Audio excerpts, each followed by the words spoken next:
자, 여러분, 제가 며칠 전 영상에서 3,000원 초반대 진입해 보시라고 말씀 한번 드렸었죠. 단기 분할 매수 구간으로 접근해 볼 수 있는 구간입니다. 반대로 위쪽 저항 구간은 어디일까요? 가장 중요한 1차 저항선은 3,200원 구간이에요. 이 구간을 돌파해 주면 3,350원, 3,500원까지 단계적으로 열릴 수 있습니다. 그리고 지금 리플이 3,200원 저항선을 뚫어줬고 1차 목표가인 3,350원 구간으로 올라가고 있습니다. 이 구간까지 돌파해 준다면 3,500원까지 단계적으로 열릴 수 있어요. 3,500원까지 돌파된다면 거래량과 모멘텀을 보면서 중기 상승 랠리 진입 시점을 볼 수 있습니다. 즉 기존 설명드렸던 전략 그대로 유지하시되 반대로 3,000원, 2,950원 구간까지 조정 가능성도 열려있기 때문에 단기적으로 수익 실현을 하실지 중장기 관점으로 물타기를 하실지 판단하시면 됩니다. 정리하면 기존 전략대로 흘러가고 있기 때문에 차분하게 대응해 주시면 됩니다. 자, 그러면 리플이 왜 주목을 받고 상승했는지 한번 살펴보겠습니다. 첫 번째, 7월 9일에 미국 BNY 멜론이 리플이 발행하는 스테이블 코인의 커스터디 기관으로 지정됐어요. BNY 멜론은 그냥 금융기관이 아닙니다. 230년 전통, 그리고 전 세계에서 가장 많은 자산을 수탁하고 있는 글로벌 1위 커스터디 은행이에요. 미국 정부, 연기금, 월가 대형 헤지펀드까지 수많은 기관들이 자산 보관을 맡기는 곳이 바로 이 BNY 멜론이거든요. 그럼 BNY 멜론이 리플과 공식 협업을 맺었다? 이건 단순한 제휴를 넘어서 리플이 이제 제도권 금융 시스템 한가운데로 진입하고 있다는 상징적인 사건이에요. 그리고 이 발표가 나온 이후 리플 가격은 하루 만에 약 12% 급등했습니다. 그냥 기대감이 아니라 진짜 실질적인 파트너십이 시장에 바로 반영된 결과거든요. 이런 반응은 앞으로도 이어질 가능성이 높아요. 왜냐하면 이 BNY 멜론이라는 이름 하나만으로도 다른 기관들이 움직이기 시작할 수 있기 때문입니다. 자, 두 번째,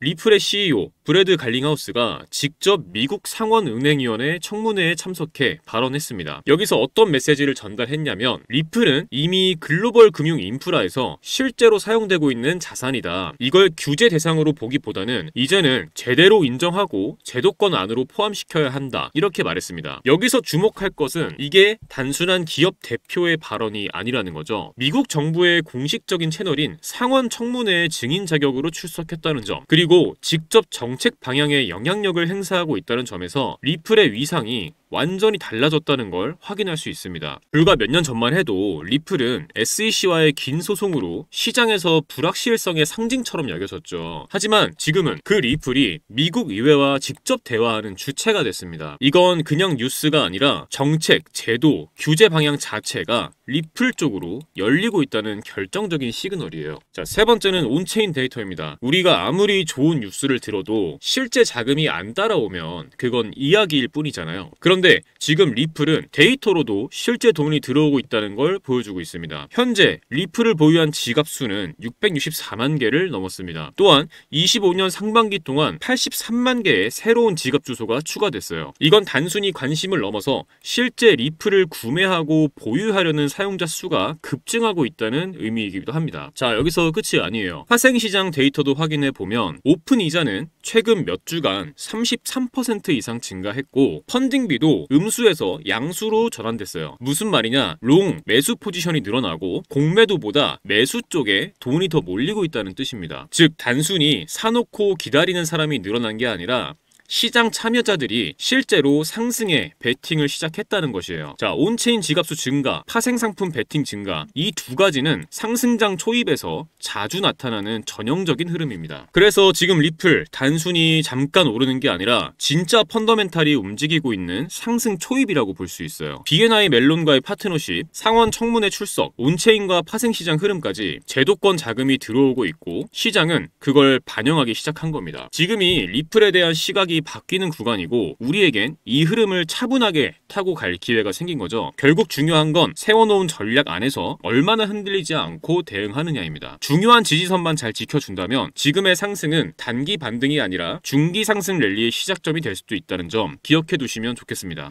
여러분, 2009년 비트코인이 세상에 처음 등장하고 나서 어땠나요? 다 사기다. 저걸로 뭘 하겠냐. 이런 말이 넘쳐났죠. 하지만 지금 비트코인은 어떤가요? 그때 비트코인 한 개 가격 겨우 몇백 원이었습니다. 피자 한 판 값도 안 됐던 그 코인이 지금은 1억을 훌쩍 넘습니다. 그걸 보면서 그때 진짜 살 걸 후회하는 분들 정말 많았죠. 그리고 또 말하죠. 이제 너무 많이 올랐잖아. 지금 들어가긴 너무 늦은 거 아니야? 그런데요. 기회는 늘 사람들이 이미 끝났다고 말할 때 다시 시작됩니다. 시간이 흐르면서 사람들은 서서히 깨닫기 시작했습니다. 이제 이건 단순한 투자가 아니라 세상의 돈의 흐름이 바뀌는 신호라는 걸요. 그리고 지금 그 흐름은 이제 국가와 정치가 직접 움직이는 단계까지 왔습니다. 트럼프가 재선이 됐고 그의 정책 하나하나가 시장을 뒤흔들고 있죠. 암호화폐는 미국의 미래다. 트럼프 대통령이 직접 이런 말을 했습니다. 심지어 비트코인을 보유하겠다는 연방정부 관료도 등장하고 미국의 암호화폐 규제가 갑자기 완화되면서 돈의 방향이 바뀌고 있어요. 그리고 중요한 건 이 흐름은 아직 끝나지 않았다는 겁니다. 비트코인이 1억이 넘어가는 지금도 기관들은 계속 사들이고 있고 각국 정부는 이제야 본격적으로 움직이기 시작했어요. 지금이야말로 시작점에 선 순간입니다. 하지만 중국과의 관세 전쟁, 달러 강세, 기준금리 발언들까지 한순간에 시장이 뒤집히는 일도 계속되고 있죠. 이런 복잡한 상황 속에서 혼자 매매하시는 여러분 얼마나 불안하실지 저도 너무 잘 압니다. 내가 사면 떨어지고 내가 팔면 올라가는 가슴이 철렁하고 손이 떨리는 그 순간들. 나 지금 잘하고 있는 걸까? 그 고민 저 역시 수도 없이 겪어봤습니다. 그래서 여러분께 이 말씀 꼭 드리고 싶어요. 혼자 투자하시더라도 혼자 고민하지 마시라고요. 여러분 투자하시면서 가장 어려운 부분은 역시 언제 매수를 해야 하고 언제 매도를 해야 하는지 이 타이밍을 잡는 것이죠. 더 큰 문제는 대부분이 매수는 하시지만 매도를 못 하신다는 점이에요. 오를 땐 더 오를 것 같고 내릴 때는 다시 올라올 것 같아서 계속 기다리다가 결국 물리신 분들 정말 많으실 겁니다. 하지만 투자에서 가장 중요한 건 조금씩이라도 수익을 꾸준히 보면서 손실을 최소화하는 것이에요. 물론 그 매수 매도 타점을 정확히 잡는 건 말처럼 쉽지 않죠. 그런데 저는 이 방법을 이용해서 지금까지 손실을 최소화하면서 꾸준히 수익을 챙길 수 있었습니다. 그리고 이 방법을 여러분께 공유해드리려고 합니다. 바로 AI 지표입니다. AI가 이평선, 볼린저 밴드 등 실거래 데이터를 기반으로 정확한 매수 매도 타이밍을 잡아서 신호를 주는데요. 직접 보시는 게 빠르겠죠. 이게 제가 사용하고 있는 AI 지표인데요. 비트코인 차트를 보시면 초록색 바이라고 써있는 부분이 매수 신호, 빨간색 셀이라고 써있는 부분이 매도 신호입니다. 보시는 것처럼 매수 신호가 나온 구간마다 강한 상승이 나왔고 매도 신호가 나온 구간마다 하락이 이어졌습니다. 이럴 때는 매도하고 다음 매수 신호가 나올 때까지 기다리는 겁니다. 저는 이 지표를 사용해서 손실은 최소화하면서 수익을 챙기고 있어요. 요즘 같은 혼란스러운 장에서도 이 지표를 사용해 한 달 동안 70% 정도 수익을 가져갔고 굉장히 만족스럽게 거래를 하고 있습니다. 많은 분들이 종목 하나 잡아두고 소위 존버한다 이런 말씀들 많이 하시죠. 물론 존버도 전략이지만 기다리는 동안 놓치는 기회는 누가 책임져 줄까요? 한 번에 큰 수익을 내는 전략은 그만큼 큰 리스크와 긴 시간을 감수해야 합니다. 그보다 훨씬 더 현실적인 방법은 매일 3%, 5%씩 수익을 쌓는 것이에요. 예를 들어 하루에 5% 수익 봤다. 이 말 들으면 어떻게 느껴지시나요? 얼마 안 된다고 생각 드시죠? 정말 그럴까요? 1,000만 원을 가지고 하루에 5%씩 15일 동안 수익을 냈다고 가정을 해보겠습니다. 얼마가 될까요? 놀라지 마세요. 총 수익금은 1,078만 원, 원금 포함 2,078만 원이 됩니다. 2,000만 원으로 시작했다면 4,157만 원, 3,000만 원으로 시작했다면 6,236만 원입니다. 이게 제가 바로 앞전에 조금씩 수익을 쌓고 리스크는 최소화해야 한다고 말씀드린 이유예요. 중요한 건 크게 먹겠다가 아니라 언제 들어가고 언제 나와야 하는지 그 타이밍을 제대로 잡는 것입니다. 이 AI 지표는 그 타이밍, 지금 진입해도 될까? 지금 팔아야 할까? 이 질문에 대한 기준을 잡아드릴 수 있는 도구입니다. 그래서 이 지표를 이 영상 끝까지 시청해주신 우리 구독자분들께 무료로 공유해드리겠습니다. 영상에서 보시는 이 번호, 영상 하단 더보기란에도 적어두었습니다. 문자로 지표라고만 보내주세요. 금전 요구 절대 없으니까요. 편하게 부담 없이 문자 남겨주시고 많은 분들이 받아가셨으면 좋겠습니다. 여러분, 투자는 결국 내가 내리는 결정의 결과를 내가 다 감당해야 하는 외로운 길입니다. 근데 말이죠. 그 외로움 속에서도 우리는 계속해서 더 나은 선택을 해나갈 수 있습니다. 있습니다. 혼자만의 싸움이지만 그렇다고 꼭 혼자일 필요는 없어요. 제가 드리는 이 지표가 가장 불안한 그 순간에 도움이 될 수 있다고 믿습니다. 여러분의 투자 이제는 두려움이 아니라 확신으로 채워지길 진심으로 바랍니다. 지금까지 신조 있는 코인 투자 김신조였습니다. 감사합니다.